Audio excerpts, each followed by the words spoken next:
जब मैं इस दुनिया में ना रहूं, तो मेरे बाद तुम खेतों में से दबाया हुआ सारा खजाना निकलकर आपस में बांट लेना है। इतना सुनने के बाद धनीराम के चारों बेटे बहुत खुश हुए। इसके कुछ समय बाद धनीराम की बहुत ज्यादा बीमार होने की वजह से मृत्यु हो गई।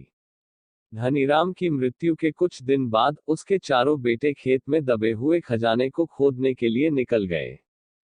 खेत में पहुंचने के बाद चारों बेटों ने पूरा खेत खोद डाला, लेकिन उनमें से किसी को भी खजाने जैसा कुछ नहीं मिला। इस बात से वह चारों बहुत निराश हुए और उन्होंने घर आकर अपनी माँ से कहा कि पिताजी ने खेत जो खोजने के बारे में बताया था, वह एक झूठ था। हम चारों ने पूरा खेत खोद डाला, लेकिन हमें खेत में कोई भी खजाना नहीं मिला। यह सुनकर उनकी माँ बोली कि तुम्हारे पिताजी ने अपने पूरे जीवन में यह घर और खेत ही कमाया है, अब जब तुमने इतनी मेहनत करके पूरा खेत खोद दिया है, तो अब उसमें बीज भी डाल दो। इसके बाद चारों बेटों ने खेत में बीज बो दिए और माँ के कहे गए अनुसार खेत में समय पर पानी और खाद डालने लगे। समय बीतता गया है और कुछ समय बाद खेत में फसल तैयार हो गई।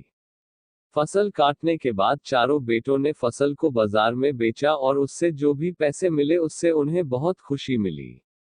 इसके बाद जब चारों बेटे घर गए, तो माँ ने कहा कि बेटा, तुम्हारे पिताजी तुम्हें यही समझाना चाहते हैं कि जो हम मेहनत करते हैं उसके बदले में ही हमें खजाना मिलता है।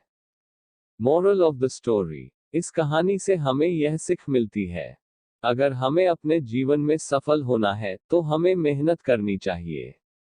अगर कोई भी व्यक्ति ज्यादा आलस करता है तो वह अपने जीवन का कीमती समय बर्बाद कर रहा होता है। आपको हमेशा अपने जीवन में सही दिशा में मेहनत करनी चाहिए।